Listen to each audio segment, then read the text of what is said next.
Hello SSB aspirants. SSC tech में women के लिए एसएससी टेक 60 में एक वैकेंसी थी जिसके लिए ऐश्वर्या एस ने अप्लाई किया था और उसमें सिर्फ वो ही रिकमेंड हुई, ऐश्वर्या एस। आप सोच के देखो, एक वैकेंसी, मैंने इनको पूरा गाइड किया और ऑल ओवर इंडिया से एसएससी टेक में इन्होंने अपना रिकमेंडेशन दिया जिस ब्रांच के लिए इन्होंने अप्लाई किया था। क्योंकि एसएससी टेक में डिफरेंट ब्रांचेस होती हैं, इलेक्ट्रिकल, मैकेनिकल, बहुत सारी ब्रांचेस होती हैं और वुमेन की वैकेंसी बहुत ही कम आती हैं। And she got the recommendation plus chest number. अब आप देखो कि एसएससी टेक 61 में कितनी वैकेंसीज हैं। देखो 49, कितनी 49 वैकेंसीज किसकी हैं? सिविल की। ये मैन की बात हो रही है, ठीक है।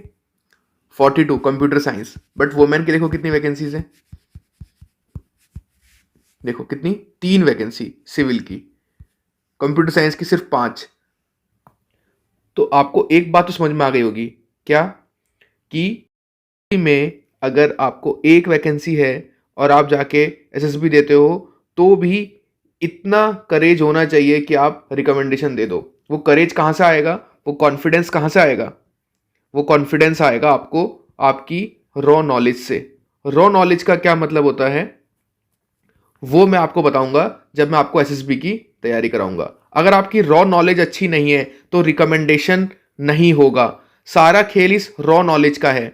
रॉ नॉलेज अगर आपको अपनी इंक्रीज करनी है तो आप आइए और इस कोर्स को देखिए। एसएसबी टेक बैच हमारा चल रहा है एसएससी टेक के लिए। मैं आपको इसमें C4 अप्रोच से पढ़ाऊंगा। याद रखना, C4 अप्रोच। इसमें मैं आपको सबसे पहले तो कॉन्सेप्ट आपको वीडियो से सीखना है, ये काम बस वीडियोस का है।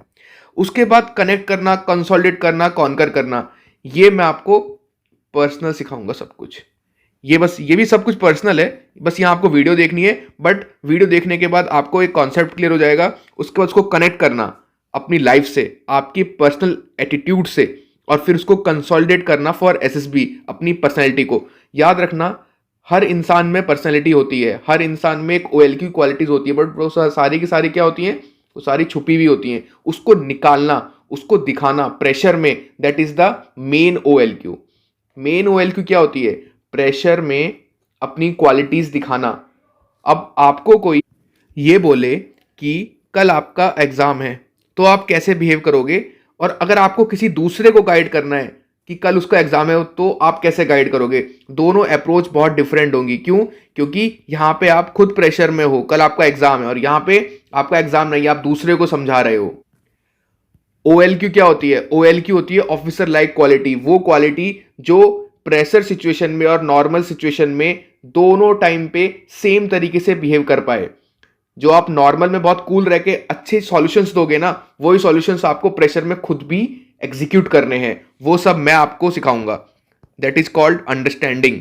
सारा खेल अंडरस्टैंडिंग का है। अगर हम उस सिचुएशन को समझ गए और हम अपनी कंडीशन को समझ गए, जब आप लोग बॉर्डर पे आपकी पोस्टिंग होगी तो आप किस तरीके से अपने एनवायरनमेंट को ऑब्जर्व करके चीजों को इंप्लीमेंट करोगे, that is the quality. SSB is the just the by product of your experiences, जो आपने एक्सपीरियंस अपनी लाइफ में पहले लिया है। अब एक बच्चा है जो गांव में रह के पढ़ा और एक बच्चा है जो शहर में रह के पढ़ा। दोनों के दोनों एसएसबी देने के लिए गए, दोनों के दोनों एसएसबी देने के लिए गए। दोनों का एटमॉस्फेयर डिफरेंट है। अब दोनों ने जाके एक ही जगह कोचिंग करी, 1000 बच्चों की भीड़ में बैठ के सीखा। दोनों क्या एग्जीक्यूट करेंगे, बट मैं इसको अलग तरीके से समझाऊंगा और शहर वाले को अलग तरीके से। दोनों का कॉन्सेप्ट अलग है समझने का, ठीक है। क्योंकि कॉन्सेप्ट सब देखेंगे, वीडियो सब देखेंगे, बट कनेक्ट मैं कराऊंगा। मैं आपको पर्सनली समझाऊंगा कि कैसे कनेक्ट करना है। सारा खेल ये है। और अगर आपको ये देखना है कि कैसे पढ़ाया जाता है तो आप इस नंबर पे कॉल करो, आपको समझाया जाएगा कि किस तरीके से पढ़ाऊंगा मैं आपको, ठीक है। एसएसबी का मतलब सिर्फ ये नहीं होता फट्टा बल्ली लगाना। एसएसबी का मतलब होता है अपनी अंडरस्टैंडिंग को डेवलप करना।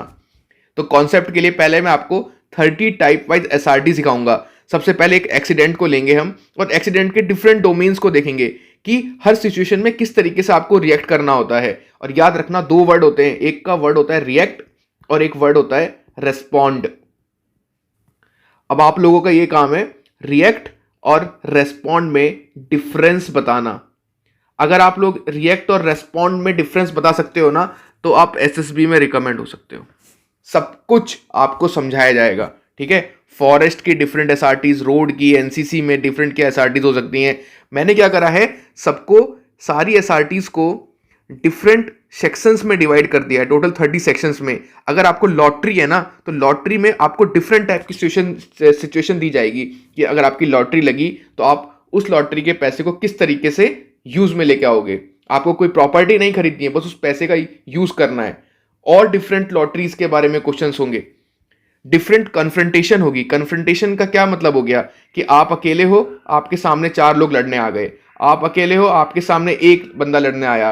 अब डिफरेंट टाइप की सिचुएशंस बनेंगी, इसमें कैसे डील करना है, इसमें कैसे डील करना है। आप 2 हो और वो लोग 1 हैं, तब कैसे डील करना है। हर सिचुएशन को आपको कन्फ्रंटेशन वाली सिचुएशन में रेशियो के प्रोपोर्शन से समझाया जाएगा। स्पोर्ट्स के डिफरेंट, क्रिकेट में क्या आपकी एसआरटी होगी, फुटबॉल में क्या, डिफरेंट टाइप की सिचुएशन अलग तरीके से डील करी जाएगी। अब स्नेक आपके घर में आया तो कैसे डील करना है, ग्राउंड में आया तो कैसे डील करना है, आप रास्ते में आ रहे हो तो कैसे डील करना है। हर चीज अलग होती है। आपको एक कॉन्सेप्ट सिखाया जाएगा M4 का, M की पावर 4। ये कॉन्सेप्ट अगर आपको आता है तो आप TAT, SRT, WAT कुछ भी कर सकते हो। M4 कॉन्सेप्ट बहुत इंपॉर्टेंट है किसी भी चीज को डील करने के लिए, ठीक है। ये सब कुछ आपको सिखाया जाएगा। स्ट्राइक में याद रखना सब कुछ पूरे कॉन्सेप्चुलाइज तरीके से, फैमिली में क्या क्या कंडीशंस हो सकती हैं, ठीक है।